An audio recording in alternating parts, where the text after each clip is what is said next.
Shigowar shugabannin kasashen guda uku kenan General de Brigade Abdurrahman Chani na kasar Nijar da Colonel Assimi Goita na kasar Mali da kuma Kapitan Ibrahim Traore na kasar Burkina Faso a cikin babban ɗakin taro na ƙasa da ƙasa Mahatma Gandhi da ke nan birnin Yamai domin halartar wannan taro mai matuƙar muhimmanci, taro mai cike da tarihi ga rayuwar ƙasashen guda uku saboda shine ya ƙaddamar da ƙungiyar ta US. A cikin jawabinsa na buɗe wannan zaman taro shugaban majalisar koli ta CNSP bugu da ƙari shugaban ƙasar Nijar General de Brigade Chani Abdurrahman ya soma ne da yi ma tawagogin ƙasashen Mali da Burkina Faso barka da zuwa wannan taron. Ƙungiyar ta US dai an kafa ta ne a ranar 16 ga watan Satumba na shekara ta 2023 da nufin haɗa gwiwa domin yin aiki tare don ceto al'ummomin ƙasashen guda uku da ke fuskantar matsalolin tsaro iri ɗaya tsawon shekaru da dama. Kahuwar wannan kungiya ta US tamkar juya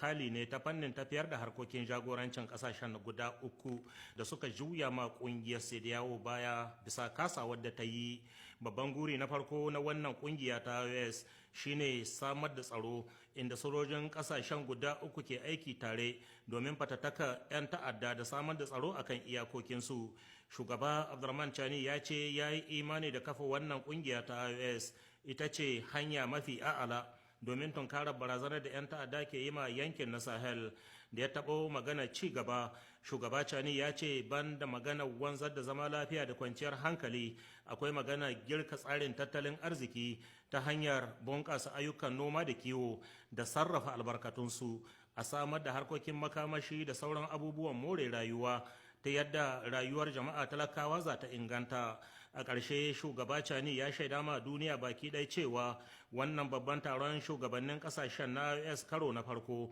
ya amince da dokokin kafa ƙungiyar ta US da kuma dokoki da ƙa'idodin tafiyar da tarurrukan shugabannin ƙasashe mambobin ƙungiyar. Sannan a ƙarshe an fitar da sanarwar ƙarshen taron inda shugabannin ƙasashen guda uku suka jaddada aniyarsu ta ceto al'ummominsu. Kafin jawabin na Abdurrahman Chani dai sai da aka saurari jawabin shugaban ƙasar Burkina Faso Kapitan Ibrahim Traore, wanda bayan ya yaba ma al'ummar Nijar da kuma gwamnatinta game da kyakkyawan tarben da aka yi masa a ranar jiya lokacin da ya iso a nan birnin Yamai, ya koka ne da danniyar da kasashen turawa ke yi ma kasashe baka fata tsawon shekaru da dama, suna kwashe musu arziki inda suke hada baki da wasu bara gurbi. Kapitan Ibrahim Traore ya ce lokaci yayi da ya kamata baka fata su san ciwon kansu. Daga nasu bangare shugaban kasar Mali Colonel Assimi Goita ya sake dawowa ne akan muhimmancin kungiyar ta US, kuma domin karfafa harkokin tsaro shugaban na Mali ya ce sojojin kowace ƙasa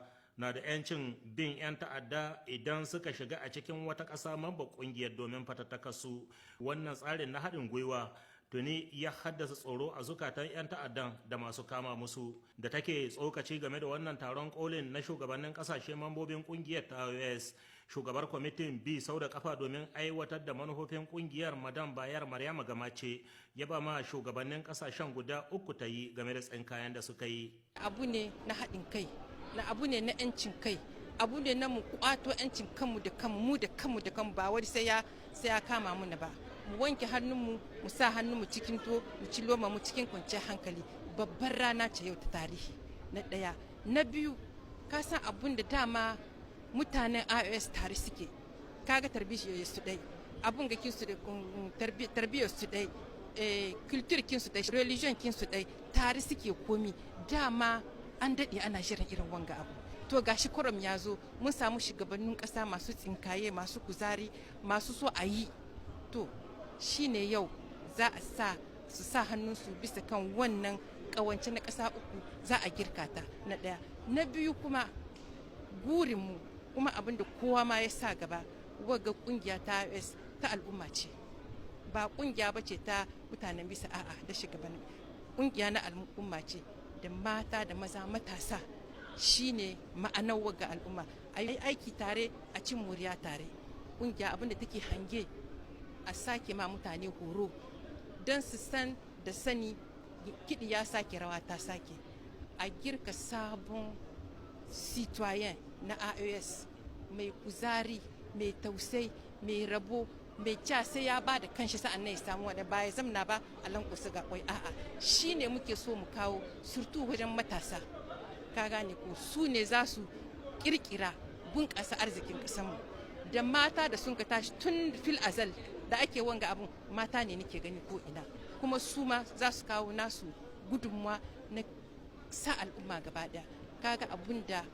muke hange yanzu su shugabannin ƙasa sun yi tasu su gwada mana kamar yau wanga rana ta tarihi sun yi tasu yanzu saura abu yana ga al'umma a tashi a yi aiki a tashi a kama juna a tashi a mai da komi ba a tashi mu zama uwa ɗaya uba ɗaya amma a tashi a sanda sai ka wahala kake cin moriya abu shine abun da za a yi to abun ga akwai program fanni iri tun da ka san mun ce abun ga waga kungiya ta kawance mu ta AS baki guda za mu magana fannin